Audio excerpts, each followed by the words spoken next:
Di zaman yang serba digital ini, teknologi sudah semakin canggih. Banyak orang bisa menerima informasi dan belajar hanya dari gadget.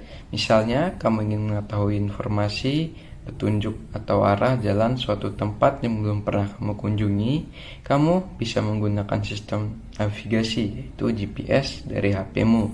Nah, GPS ini yang nantinya akan menentukan letak lokasi yang ingin kamu tuju dengan bantuan sinyal satelit. Dalam waktu singkat, kamu sudah bisa deh menemukan arah lokasinya dengan tepat.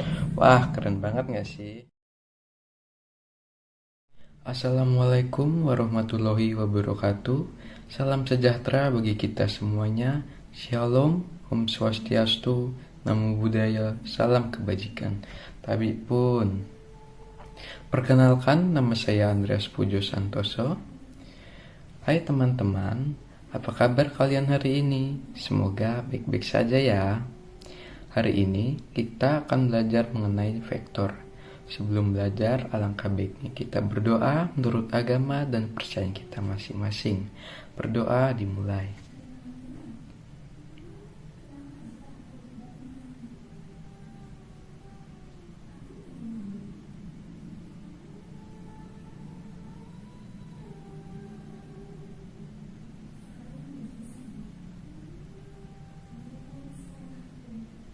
Berdoa selesai.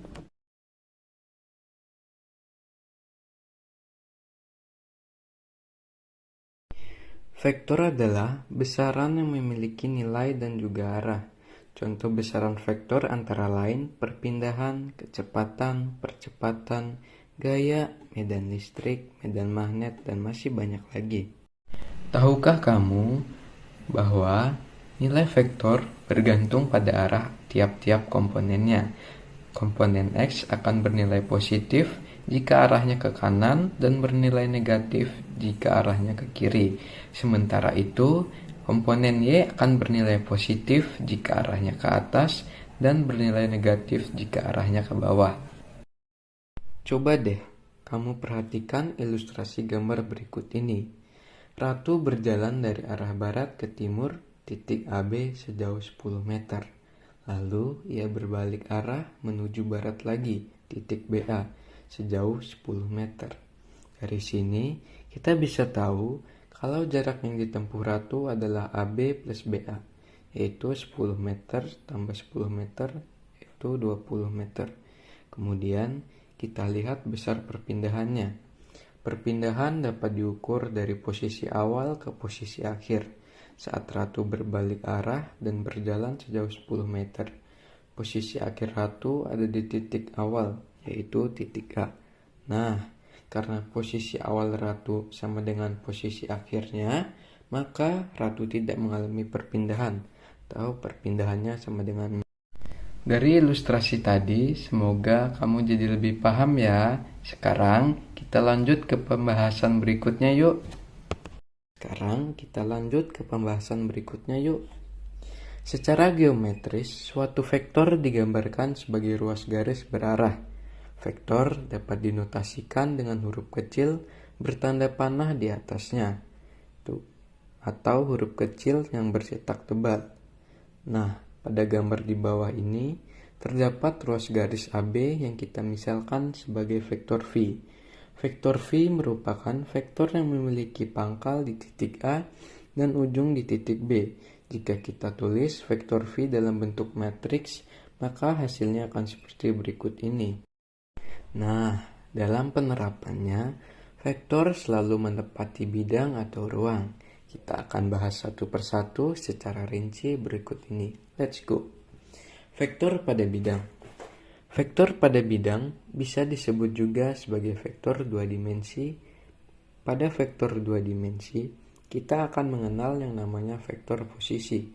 Apa itu vektor posisi? Vektor posisi adalah vektor yang berpangkal di pusat koordinat 0,0 dan berujung di suatu titik x, Nah, kalau kamu perhatikan gambar di atas kiri, terdapat dua buah ruas garis, yaitu OP dan OR. Kita misalkan ruas garis OP sebagai vektor P dan ruas garis OR sebagai vektor R.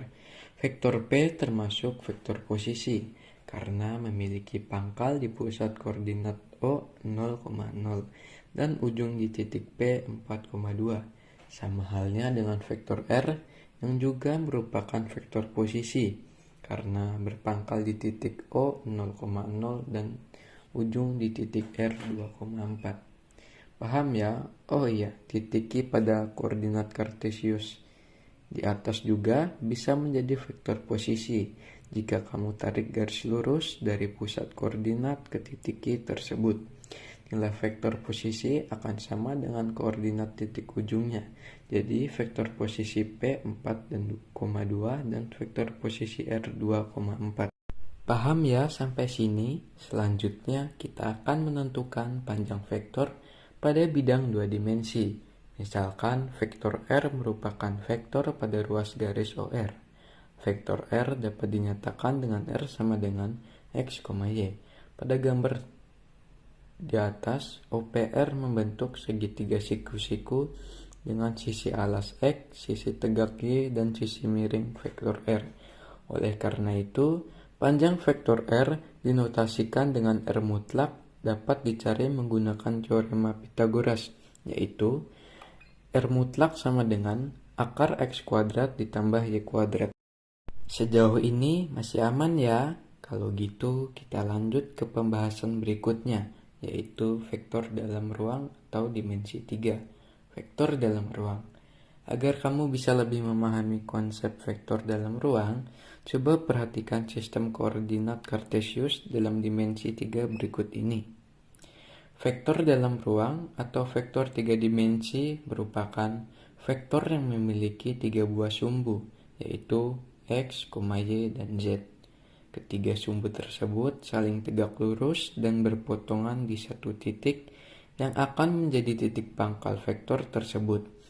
Penulisan vektor 3 dimensi dalam bentuk matriks sebenarnya tidak jauh berbeda dengan vektor 2 dimensi. Hanya saja pada vektor 3 dimensi terdapat tambahan satu komponen, yaitu komponen. Misalnya pada gambar di samping, vektor P terdiri dari 3 titik koordinat, yaitu X sama dengan 3, Y sama dengan 4, dan Z sama dengan 1. Sehingga vektor P sama dengan komponen X, komponen Y, komponen Z sama dengan 3,4,1. Menentukan panjang vektor dalam ruang. Misalkan diberikan vektor R sama dengan X, Y, Z. Dengan menggunakan dalil Pythagoras, panjang vektor tersebut dapat ditentukan dengan rumus R mutlak sama dengan akar X kuadrat ditambah Y kuadrat ditambah Z kuadrat. Contoh soal 1.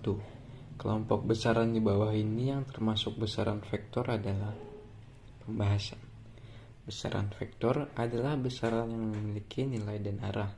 Contoh besaran vektor diantaranya adalah gaya, perpindahan, kecepatan, percepatan, momentum, dan sebagainya. Jadi pilihan jawaban yang tepat adalah C. Contoh soal 2. Diketahui koordinat titik B min 4,1 dan vektor AB sama dengan min 6,5. Koordinat titik A adalah pembahasan. Diketahui titik B min 4,1 dan vektor AB min 6,5. Ditanya koordinat titik A. Jawab. Vektor AB sama dengan ruas garis OB dikurang ruas garis OA. Maka vektor AB sama dengan vektor B dikurang vektor A. Kita pindah ruaskan. Vektor A sama dengan vektor B min vektor AB.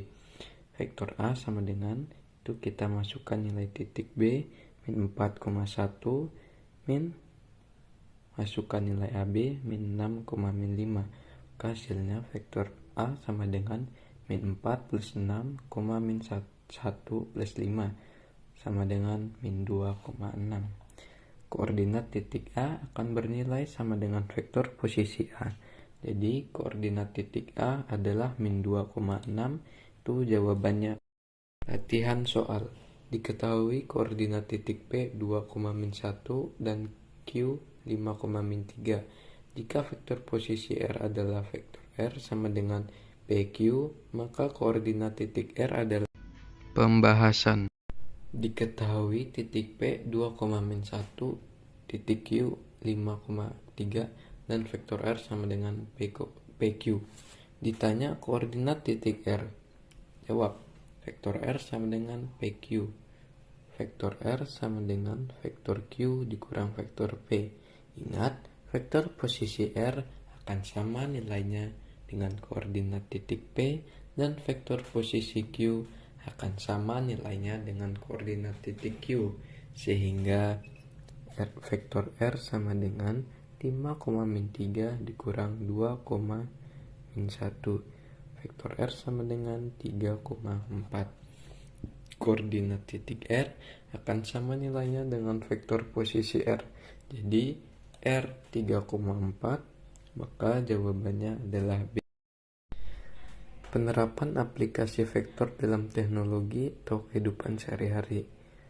Petugas menara kontrol navigasi udara mengirimkan instruksi arah terbang ke pilot pesawat, pergerakan jarum jam sebagai transportasi darat, laut, dan udara, dan juga pada aplikasi di komputer digunakan sebagai pembuatan grafik. Nah, itu tadi dia pembahasan singkat kita mengenai vektor.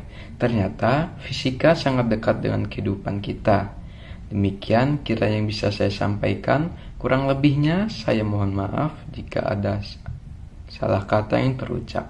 Dan atas perhatiannya saya ucapkan terima kasih yang sebesar-besarnya. Teman-teman, jangan lupa belajar dan banyak baca bukunya ya. Shalom.